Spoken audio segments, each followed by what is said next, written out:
ترکی کا یہ ایکسپینشن کا کیا کوئی ارادہ ہے، یا ترکی جو ہے وہ اب سمجھتا ہے کہ وہ تمام چیزیں جو اس پہ اس کا حق تھا اس کو کلیم کرنے کا وقت آ چکا ہے، اور کیا اس اقدام سے خطے میں کشیدگی بڑھے گی؟ دیکھیں علی حیدر صاحب، یہ ایکسپینشن کا معاملہ نہیں ہے، بلکہ یہاں پہ پریگمیٹک انٹرسٹ ہیں اور اس کے علاوہ بعض آئیڈیشنل انٹرسٹ بھی ہیں. ہم مثال کے طور پہ جب یونان اور ترکی کی بات کریں سے ہم آئسولیشن میں کسی ایک یا دو واقعے کو اٹھا کے نہیں دیکھ سکتے، بلکہ ہمیں ایک تاریخی جائزہ لینا ہوگا. مثال کے طور پہ ایسٹرن میڈیٹرینین میں جو سائپرس سچویشن ہے، سائپرس کا جو پرابلم ہے، اس کا کیا کردار ہے یہاں پہ. اس کے علاوہ جو ریجنل بیلنس آف پاور ہے، وہ ساری ایکویشنز یہاں پہ آ جاتی ہیں. سیریا میں جو صورتحال ہے، خاص کر شمالی سیریا میں وائی پی جی اور پی کے کے کو لے کر، تو اس سے ترکی کی ایک نیشنل سیکیورٹی ڈائنامکس جڑی ہوئی ہے. تو یہ بہت سارے معاملات ہیں جن کو ہمیں ایک ساتھ رکھنا ہوگا، ایک ہولسٹک ویو لینا ہوگا.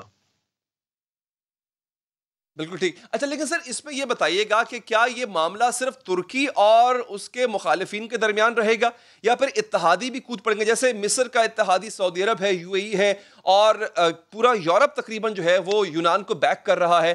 تو یہ کیا آپ کو لگتا ہے کہ بات اتحادیوں تک چلی جائے گی؟ اور چونکہ آپس میں دو نیٹو اتحادی بسرے پیکار نظر آ رہے ہیں، تو بلاکس بنتے ہوئے نظر آئیں گے ہمیں. جی، آپ نے درست فرمایا. دیکھیں، اتحادیوں تک تو بات چلی گئی ہے.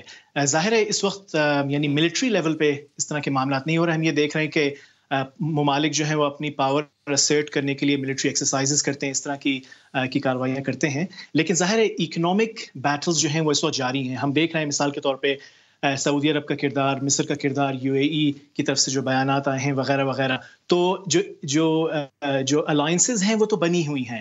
جہاں تک بات ہے ملٹری کانفلکٹ کی، کیونکہ یہ میرے خیال سے وہ پہلو ہے جس میں اکثر لوگ سب سے زیادہ دلچسپی رکھتے ہیں، تو ایسکیلیشن تو فی الحال ہوتی نظر آ رہی ہے. کیا یہ معاملہ وہاں تک جائے گا؟ میں نہیں سمجھتا. کیوں؟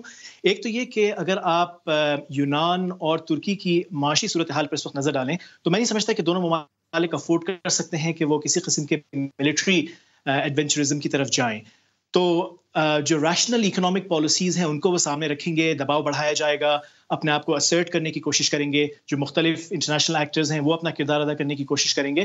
ترکی میں ایک چیز یہ ہو رہی ہے کہ یہاں پر لوگوں میں غصہ بڑھتا ہوا نظر آ رہا ہے، کیونکہ یہاں پہ ایک عام خیال یہ ہے کہ مسلمان ہونے کی وجہ سے ایک بایس موجود ہے، اور اس کے علاوہ ترکوں کے خلاف ایک تاریخی بایس موجود ہے. تو یہاں پر یہ خیال ہے کہ مثال کے طور پہ جب یورپین یونین ممبرشپ کی بات آتی ہے تو بہت سے اب ترکی کہہ رہے ہیں کہ ترکی کو اب یورپین یونین میں شمولیت اختیار کرنے کی کوشش نہیں کرنی چاہیے اور ایسٹ ورڈ دیکھنا چاہیے. تو اس طرح کے معاملات یہاں چل رہے ہیں. ظاہر ہے یہ ڈومیسٹک کنسیڈریشنز ہیں جو حکومتیں اپنے سامنے رکھتی ہیں، خاص کر جب الیکشنز قریب ہوں. اچھا، لیکن سر آپ کہہ رہے ہیں کہ معاملہ اتنا اسکلیٹ نہیں ہوگا، لیکن ترکی جو ہے وہ کئی معاملات میں اسکلیشن کی طرف جا چکا ہے. لیبیا کو دیکھ لیں آپ، شام کو دیکھ لیں، کرتوں کے خلاف آپ دیکھ لیں، تو وہ وہاں پہ طاقت کا استعمال کرنے سے گریز نہیں کرتا. تو آپ سمجھتے ہیں کہ اس معاملے میں بھی جو ترکی ہے وہ طاقت کے استعمال سے گریز نہیں کرے گا؟ اور یہ جو تبدیلی آئی ہے، ترکی کی پالیسیز اگریسو ہو گئی ہیں، وہ تبدیلی کی وجہ کیا دیکھتے ہیں آپ؟ دیکھیں، پہلی بات تو میں نے یہ کہا کہ اسکیلیشن ہوگی، لیکن ملٹری لیول تک معاملہ نہیں جاتا فی الحال دکھائی دے رہا. اس کی وجہ میں نے بتائی، جو اکنامک سچویشن ہے اچھا. ترکی اور یونان دونوں میں.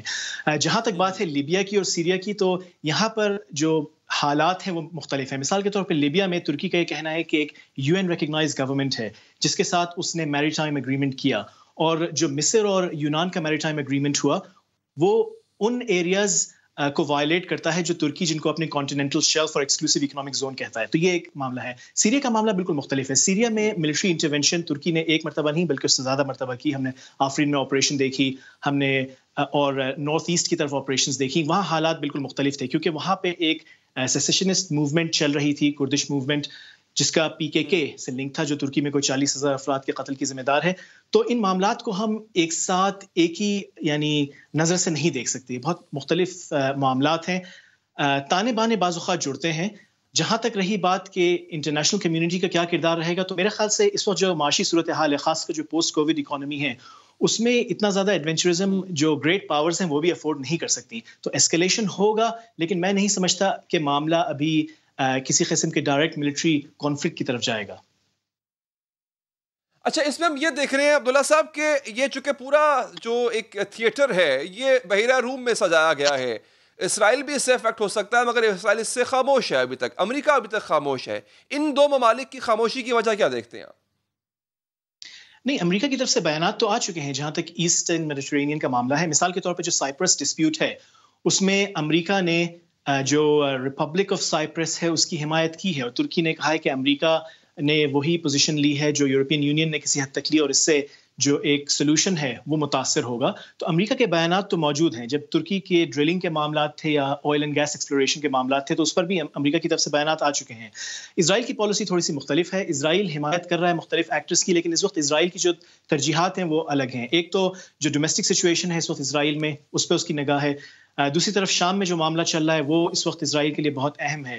تو ایسٹرن میڈیٹرینین میں اسرائیل کے سٹیکس ہیں، لیکن وہ اس طرح سے اس پر کھل کر سامنے نہیں آ رہا جس طرح سے یورپین یونین نے مثال کے طور پر پوزیشن لی ہے اور امریکہ نے لی ہے.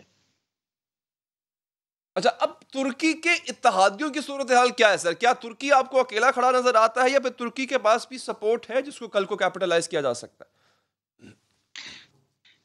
دیکھیں، سپورٹ ڈیپینڈ کرتا ہے کس لیول کی آپ بات کر رہے ہیں. مثال کے طور پہ جہاں تک مورل سپورٹ کی بات ہے تو اگر آپ دیکھیں گزشتہ روز پاکستان میں جو ٹاپ ٹرینڈ تھا وہ ترکی کی حمایت میں تھا. تو مورل سپورٹ تو ترکی کو بہت کئی ممالک سے حاصل ہوئی، بالخصوص مسلمان ممالک سے اور خاص طور پر پاکستان سے.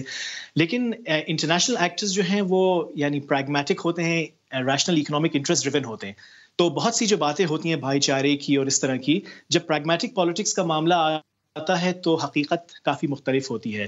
اس وقت مثال کے طور پہ بہت سے مسلمان ممالک جہاں سے ترکی کو بہت زیادہ حمایت حاصل ہے، لیکن وہاں کی حکومتیں شاید افورڈ نہیں کر سکتی کہ وہ اپنے آپ کو واضح طور پہ دکھائیں کہ وہ ترکی کے ساتھ کھڑی ہیں اور کس نوعیت کی وہ سپورٹ فراہم کریں گی.